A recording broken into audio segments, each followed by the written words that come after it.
Welcome guys to a new scary video on my Scary Stories channel. Now today I'm doing it different, but bring the channel back to relaunch it.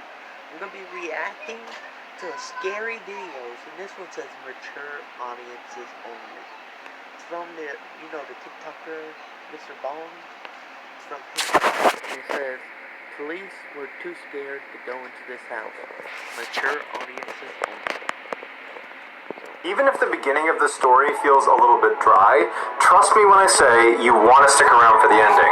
This is easily one of the wild stories on this channel. But before we get into today's story, if you're a fan of the strange, dark, and mysterious delivered in story format, then you've come to the right place because that's all we do, and we upload 3 or 4 times every week. So if that's of interest to you, please invite the like button to come over your house to play Call of Duty with you, but then give them the NES Duck Hunt remote as their controller. Also, please subscribe to our channel and turn on all notifications so you don't miss any of our weekly uploads. Alright, let's get into today's story.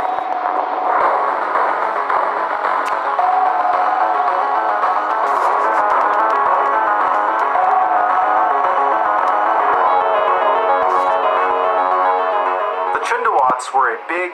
By the way, I do watch this channel. I just watch it from this channel. I watch from my 6th channel. This channel. I watch this channel from my 6th channel. I do not watch it from this one. This is my first time watching it from this channel. Because, I'm just now bringing it back. But I like guys scary videos. Okay, here we go.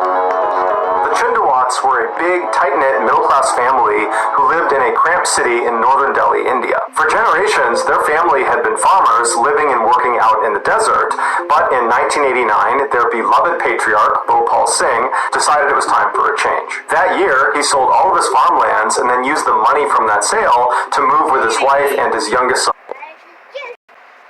to the city. And over the next couple of decades, one by one, the rest of Bhopal's children and their families followed him out there to the city and moved in with him. By 2007, there were 12 Chundawats all living under one roof. They made their living by running a grocery... Dang it, Sadie!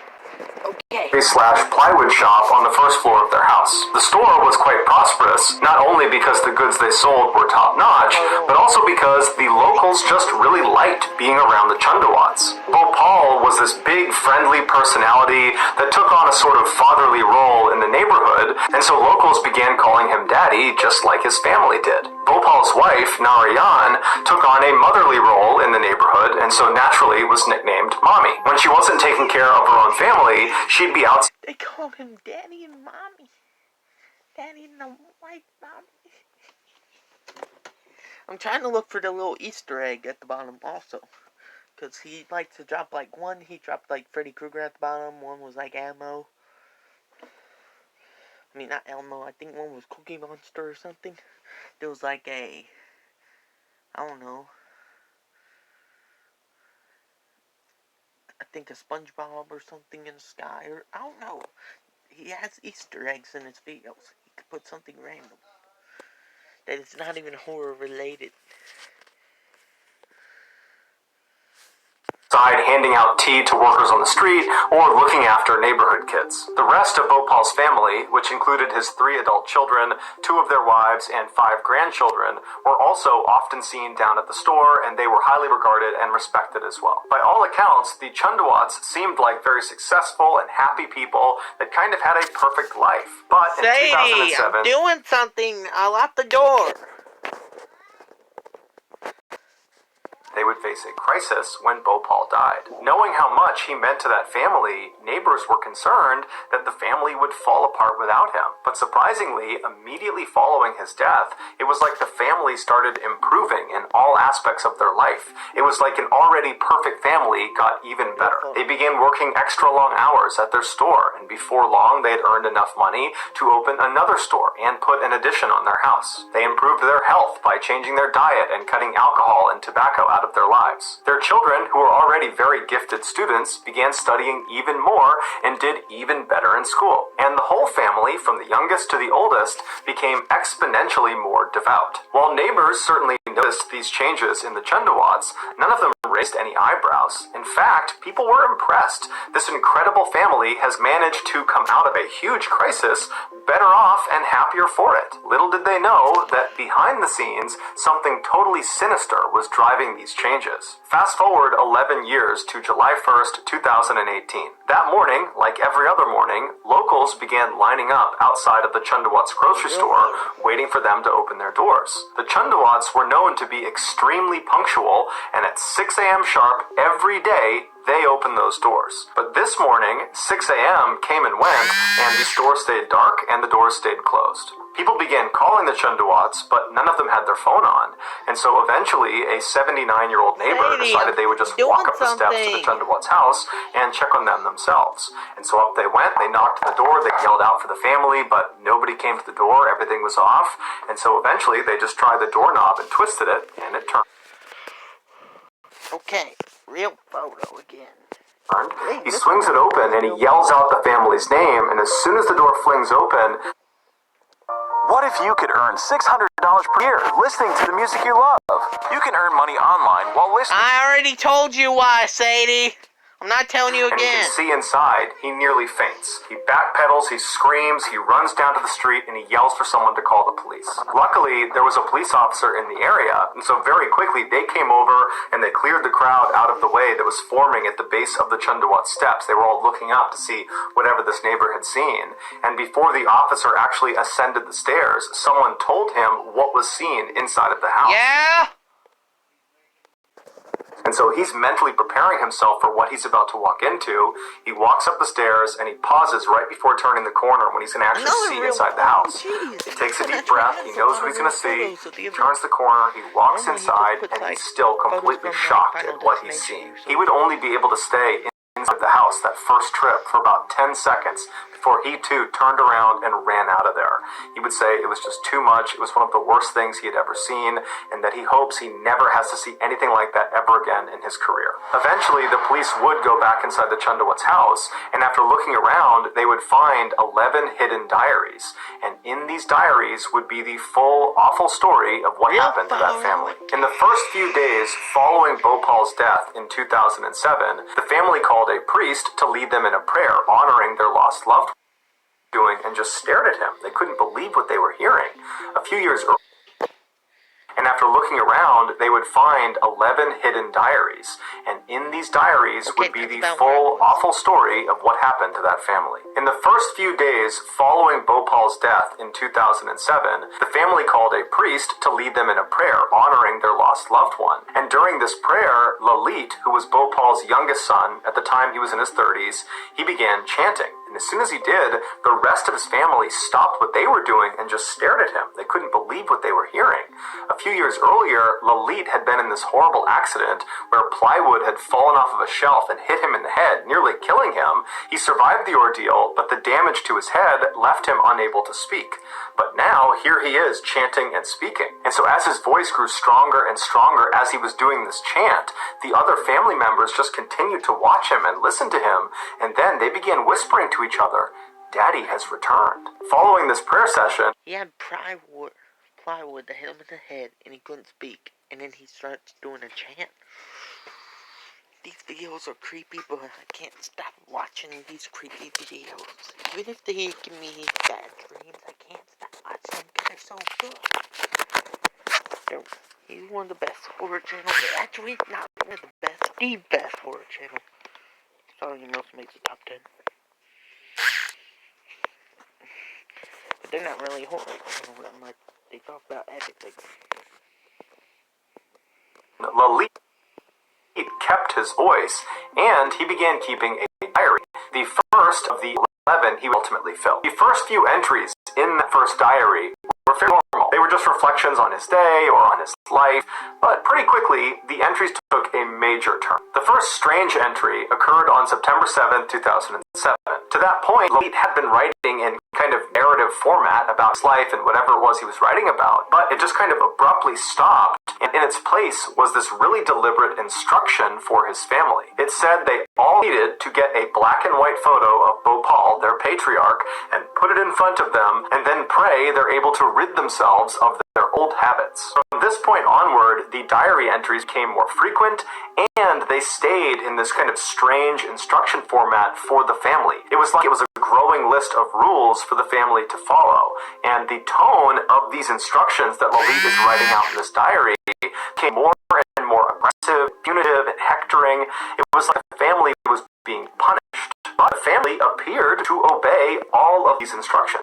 And this was because Lalit told his family that Bhopal had come back from the dead, he had given Lalit his voice back, and he had spoken to Lalit and explained to him that the reason he was back is because he wanted to save his family's souls. Lalit explained that at night, Bhopal would possess his body, and then using Lalit's body, he would write these instructions in the diary for his family to follow. And the idea was, if you follow these instructions, that will set you on the path to saving your soul. His instructions were at first just simple ways to honor Bhopal, but quickly they became really specific directives of how each family members needed to live their life on a day-to-day basis. There were instructions about which food they were allowed to eat and when they were allowed to eat it. There were instructions about which things they could sell in their store, and there were instructions on how to invest their profits, and there were countless instructions on how they should be praying and when they should be praying. Every night, just before 9 p.m., the family was instructed to stop whatever they were doing and head back to the house, and if anybody asked them what they were doing, they were supposed to tell them that grandfather was coming. And so they would all convene in a room inside of their house, and they would wait, and then at some point, Lalit would walk into the room, he would sit down in front, and then right at 9 p.m., he would become possessed by Bhopal, and then Bhopal would lead a 15 to 30 minute long prayer. Eventually, Lalit began observing a vow of silence, and he told his family that if and when you hear my voice again, it's not Lalit, you're only hearing Bhopal. In the eyes of his family, Lalit was no longer Lalit. Lalit had become Bhopal, or I guess Bhopal had become Lalit. But either way, Bhopal was back, and so with the exception of Lalit's mother, everyone in his family began referring to him as Daddy. Over the years this went on, the neighbors did pick up on the family's strange behavior, specifically Lalit's strange behavior. But no one ever said anything about it, because despite the weirdness, the family seemed like they were really flourishing. They looked healthier, they were making more money, the grandchildren were excelling in school, and they just generally looked really happy. And so fast forward to June of 2018, which is the month before the neighbor and then police officer sees this horrible thing in the Chundawat household. That month, June, was an especially happy time for the Chundawat family because one of the grandchildren had announced they were going to get married. And so on June 17th, they have this huge engagement party. The whole family's there.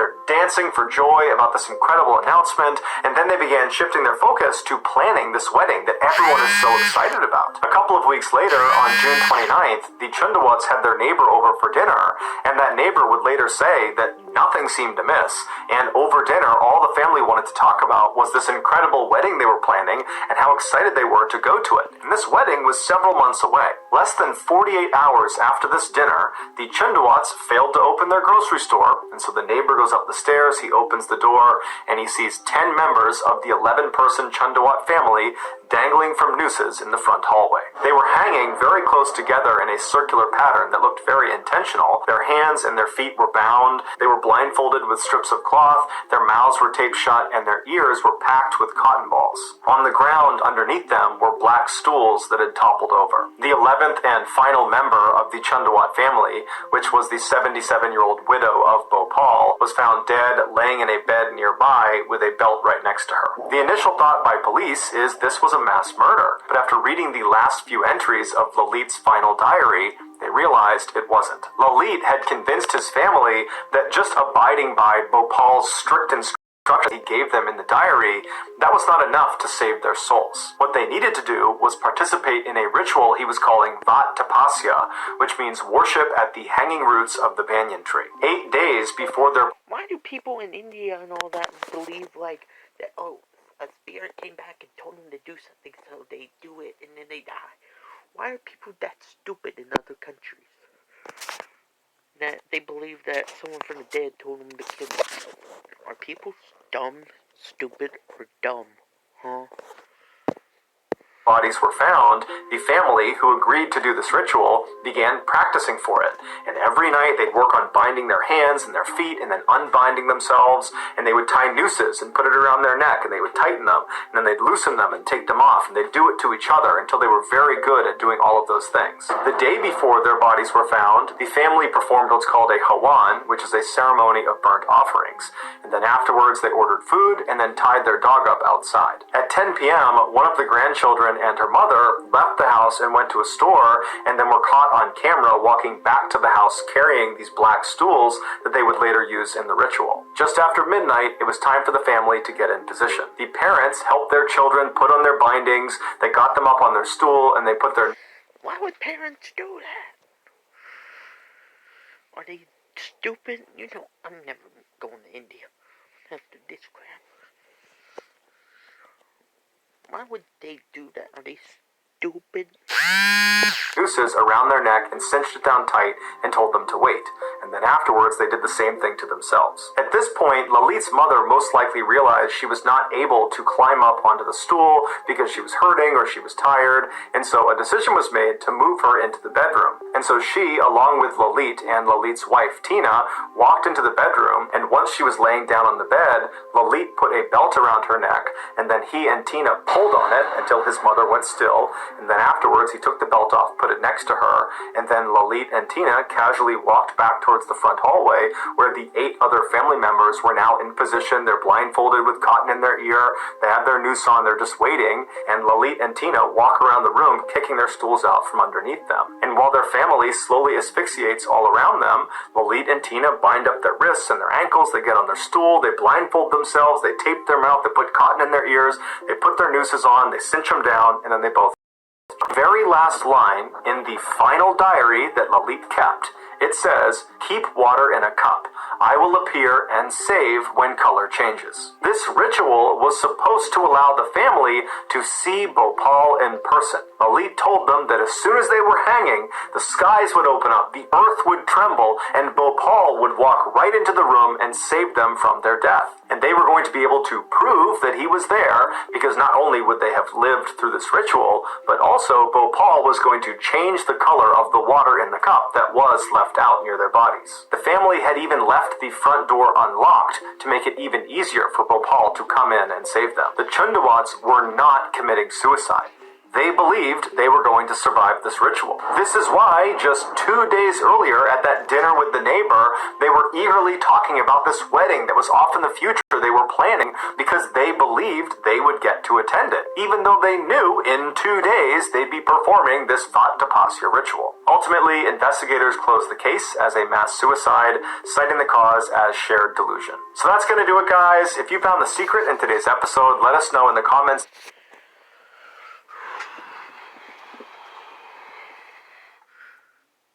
People are stupid. People are stupid.